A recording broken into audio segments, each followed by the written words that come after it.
I met my friend Barbara when I was on a trip to Turkey. About 14 of us did a bus tour all around the western half of Turkey, and we had the most wonderful time together.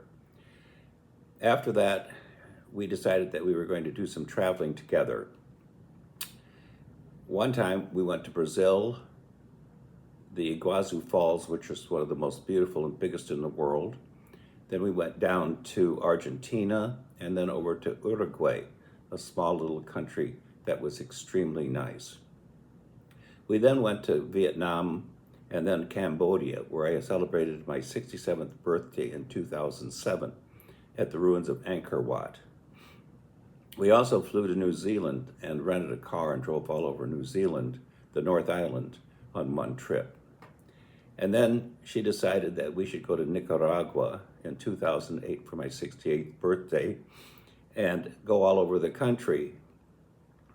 Well, it was interesting as to how we got there.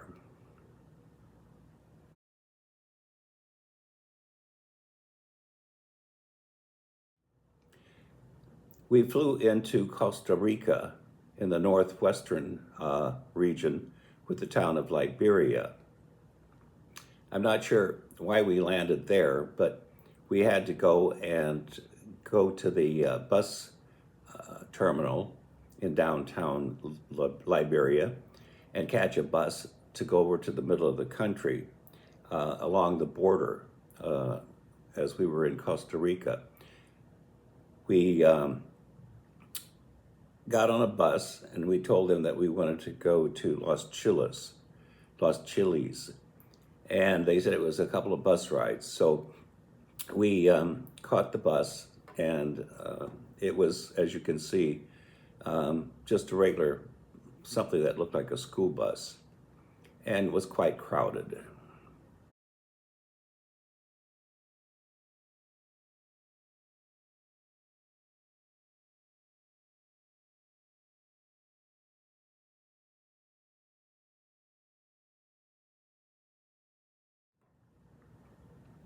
So off we went on the bus, and we got about halfway to where we were going, and suddenly we stopped at a town, and they said that we had to rush and get onto another bus, or else it'd be another 24 hours.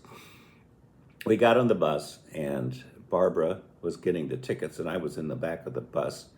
And two young men got on, and they said they were going to arrest me and take me to the jail, to the police station, because I didn't have a ticket.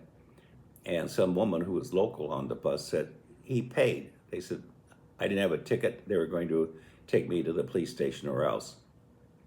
So I gave them $10, and then they got off the bus and ran down the street laughing. And Barbara came back with the tickets.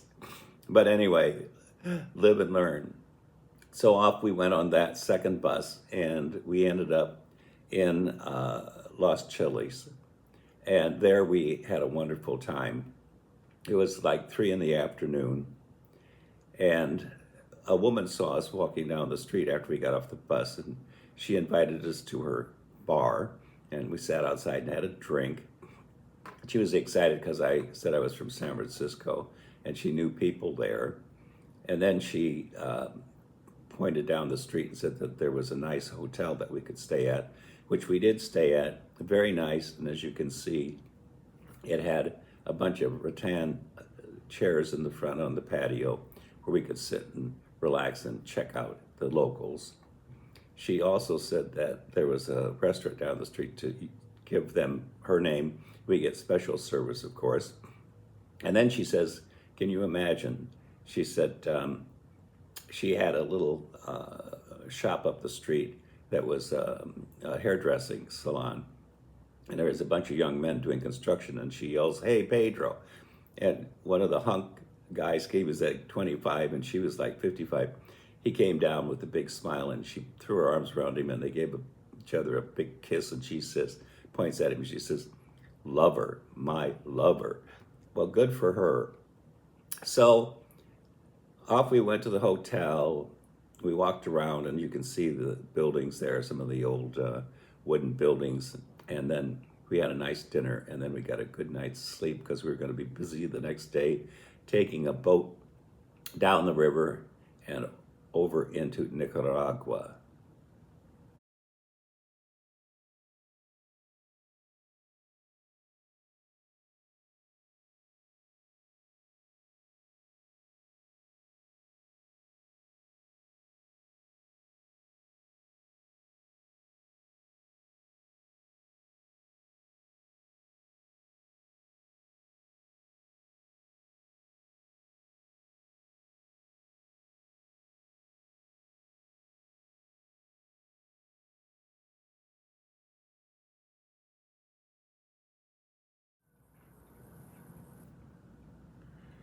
The next morning we got up, had a nice little breakfast, and then we went off to the dock, and there were a bunch of boats there, and we talked with the captains, and one of them said that he was going to go down the river and over into Nicaragua to San Carlos, which was the main point where one had to get off of the boat when went into Nicaragua.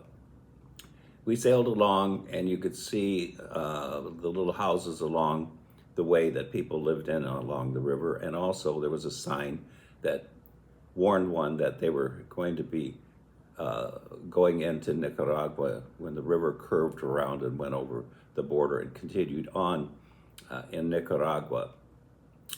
We got there at San Carlos, and as you can see in the picture, in the front is a large brown building.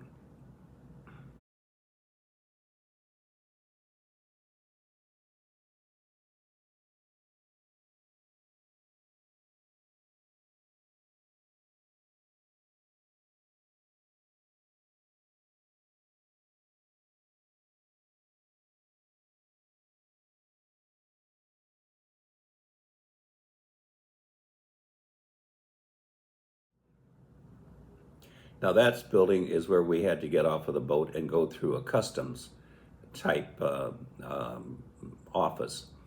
And we told them we were going to El Castillo, and they said there was a boat down there that we could probably get a ride on. The boats were interesting because they were just more for freight. Check out the boat.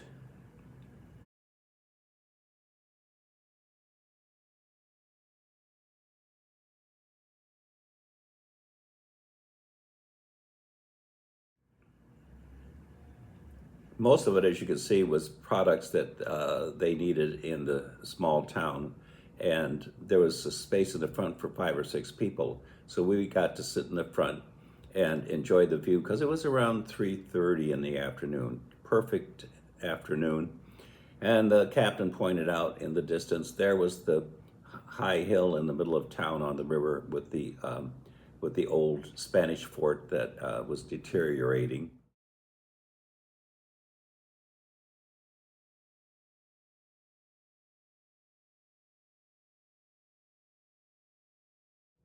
And we ended up docking, and we got out, and Barbara said that she already arranged us to have a place at a bed and breakfast in town. And we wandered around with our bags, and somebody asked what was wrong, and we said, well, we were looking for so and so, and they said, oh, it's up the street.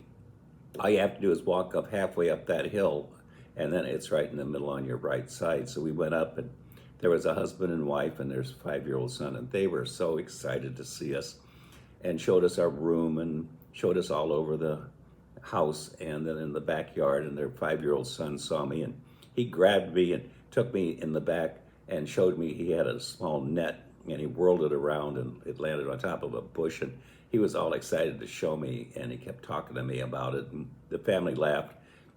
He was practicing throwing the net so that when he was older he could go to the river and throw the net into the water, and hopefully he could catch fish for them. So they were just such a nice family. We had such a wonderful time.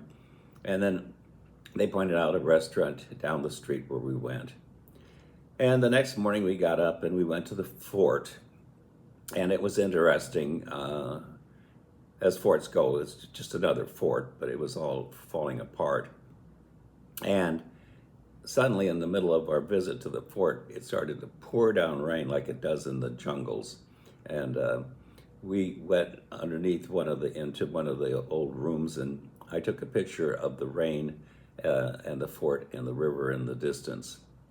And Then suddenly it stopped raining and it was perfectly wonderful again. So then we walked around downtown. It was small, there wasn't too much to see. And then we saw a bar, and we sat in the bar and had a beer and looked out up the river toward the town and the fort.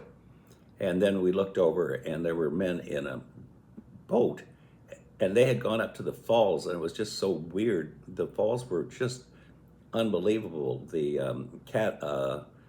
rocks in the river formed these eddies, and they were in there trying to fish.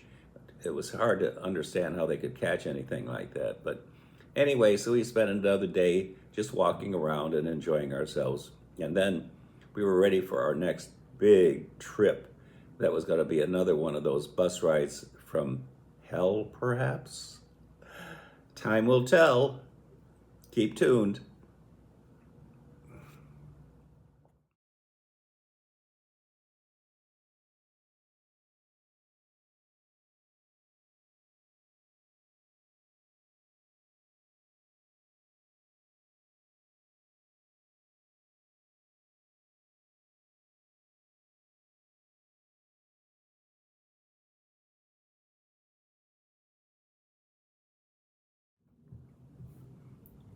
We next wanted to visit the island of Amatepe, which was in the middle of Lake Nicaragua. That meant that we had to catch a bus the next morning, and off we went to hopefully get to Rivas, which is the town on the western side of Lake Nicaragua that we wanted to stay overnight at. Now, we got on the bus at the terminal in El Castillo, and we were told that we would have to change somewhere to get on a second bus. So we were riding along, and there were huge potholes, and like it had rained, and there was water all over, and we bounced around. And after a couple of hours, we suddenly stopped, and he said we had to get out because the other bus would stop here at these crossroads, which was just in the middle of nowhere, and it was just gravel roads. So a couple of us got off the bus and were staying there, and suddenly several other locals came along, and Barbara said to me, you know, if you don't get on the bus, or one of us doesn't get on the bus, there's going to be trouble. And you know how it is. People just push you aside to get on, the locals. I said I knew that because I was in China when the plane landed. If you didn't get in the front of the line, they pushed you aside, and the same thing in Mexico at the bus stop. So I was prepared. The bus comes, the door opens, I push everybody aside, and I jumped onto that bus, and I sat way in the back end. There was a seat there with the window, and the guy was about 20, spoke a little English, very nice. Well, Barbara got pushed around, but she managed to get onto the bus. But she was pissed because she was in the front, and there were people with chicken and baskets and all kinds of stuff, and she leaned back and turned back, and she lipped like, I want to sit back there where you are by the window. And I looked out the window. I don't know anything. I don't hear anything. So I was in the back with the fresh air and somebody to talk to, and she was up in the front. So anyway, we just rambled on in that bus and bounced all around, and it got later on and later on in the afternoon, and then suddenly it was like 2:30, and the bus driver stopped the bus, and he got out, and he said, that's it, I'm going home. And we said, well, we got another hour or so to get to the to Rivas. And he said, well, that's the way it is. So Barbara and I get off, and there's a little park there, and I guess city park, but it was just grass and a couple of benches. And there was no bus station, there was nothing, a few buildings. So we're sitting there and don't know what to do. We're stuck. He said maybe in 24 hours another bus would come.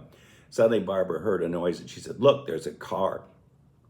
Well, it was a German man and his girlfriend, and he leaned out the window, and of course they were driving a Volkswagen, and he said that they were lost and they were looking for Rivas. And we said, oh, that's where we were going, but the bus dumped us there. He said, oh, where are you from? I said, the United States. And he said, well, if you guys show us how to get to Rivas, we'll take you there, but we'll charge you $20 for gas and stuff. Fine with us. I don't know how we did it, but we squeezed into that back seat of that Volkswagen. Unbelievable. So off we went, And he said, well, where do we go? And I said, well, you just go straight down the street and just continue on to Rebus. He said, well, crap. But anyway, so off we went, and we got there, and he dropped us off, and we went to a hotel and just had a wonderful time there. And it was just so funny.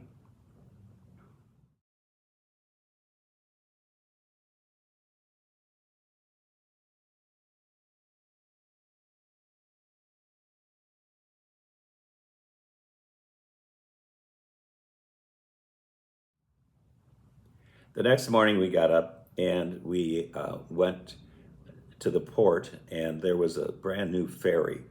It was really, really nice. And we said, oh, things are picking up. So we're on the ferry going over to the island of Amatepe. And there was a hotel and a husband and wife, and they have a child also. And they were very excited to see us. And the hotel didn't look too inviting, but as you can see, they had some brand new bungalows in the jungle, and they put us in one of those.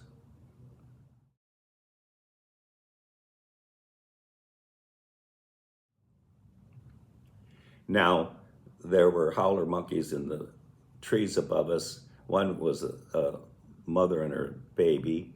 There were birds all around and stuff, and we walked all around the beaches and had wonderful dinner there and stuff, and just a wonderful, wonderful time.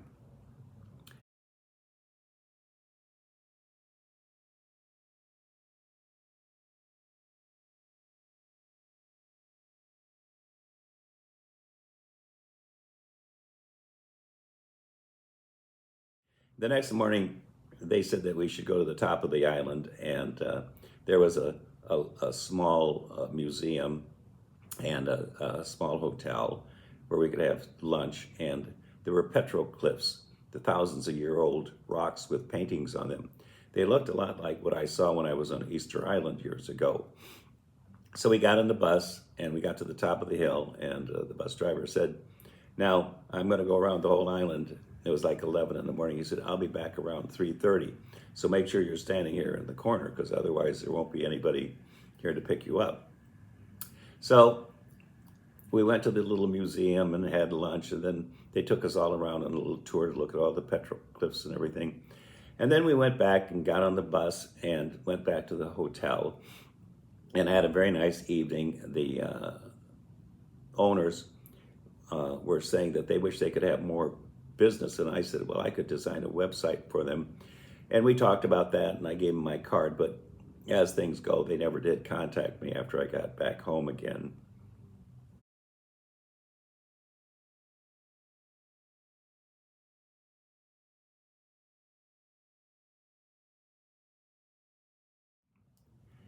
So after that, we had a good night's sleep and got ready for the next day to do another bus ride.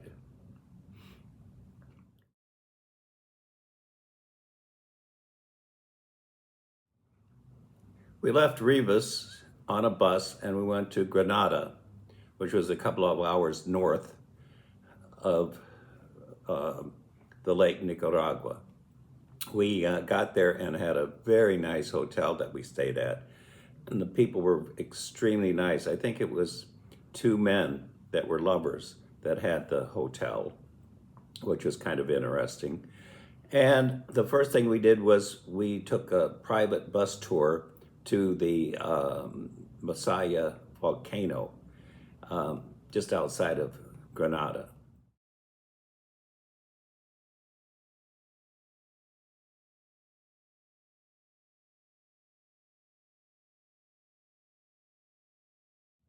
It was interesting when you get off of the main highway and go into the volcano itself. The lava maybe be 100, feet deep, just unbelievable. And I think it was 1800 when it exploded, and it covered hundreds, if not thousands of acres of land with all this lava. We got up there, and I have a picture of me standing by the mouth of the volcano, and we did have to laugh because there was a parking lot with some cars in there, private cars, and there was a sign next to it, and it says, "In case of an eruption, run." I'm not sure about that, but anyway, because it was one of those where it just pumped out, rocks get flying out, not lava just gently coming out. Sometimes some of them, like in Costa Rica, they don't have lava. They have these big rocks that should come flying out, tons of rocks. And I'm sure that you're going to run fast. But anyway, that was very interesting. And then we got a ride back to Granada. And the next morning we heard all this noise out and ran out to see what was going on. And it was a huge festival. And it was a parade of the poets of all things.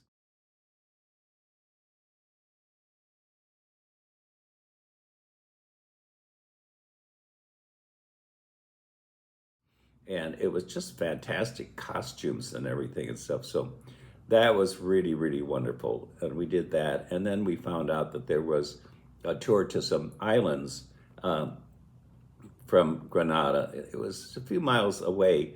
And so we did that boat ride all around that and everything and stuff. And we really enjoyed Granada because it was just such a nice town and everybody was so nice, and festivals all over and all kinds of exciting things.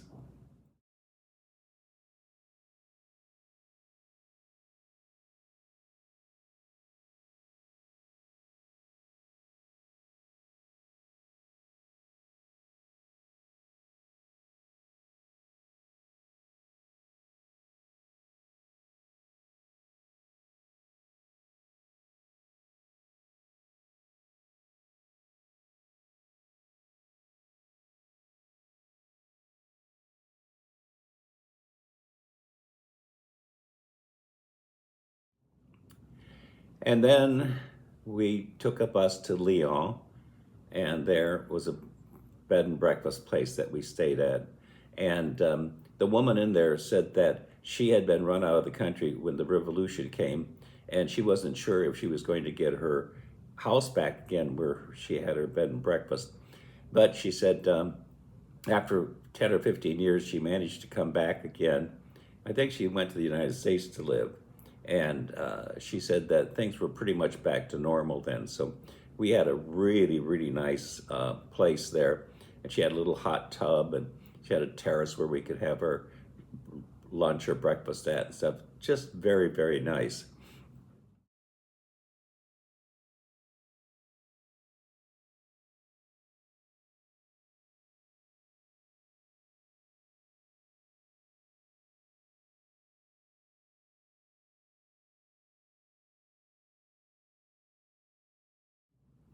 Then we went and did a walk all around downtown. As you can see, some of the interesting buildings and churches, of course, cathedrals, and they, the same things that you see in most of the towns and stuff.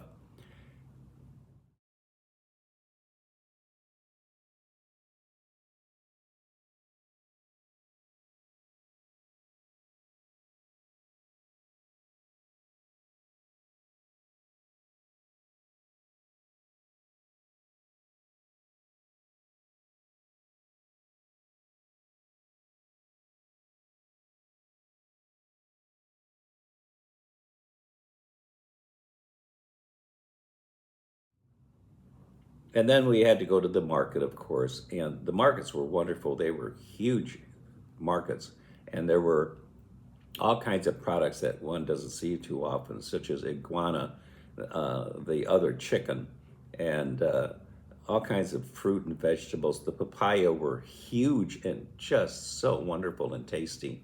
So that was just wonderful too. And then at the end, we went to the Museum of Revolution.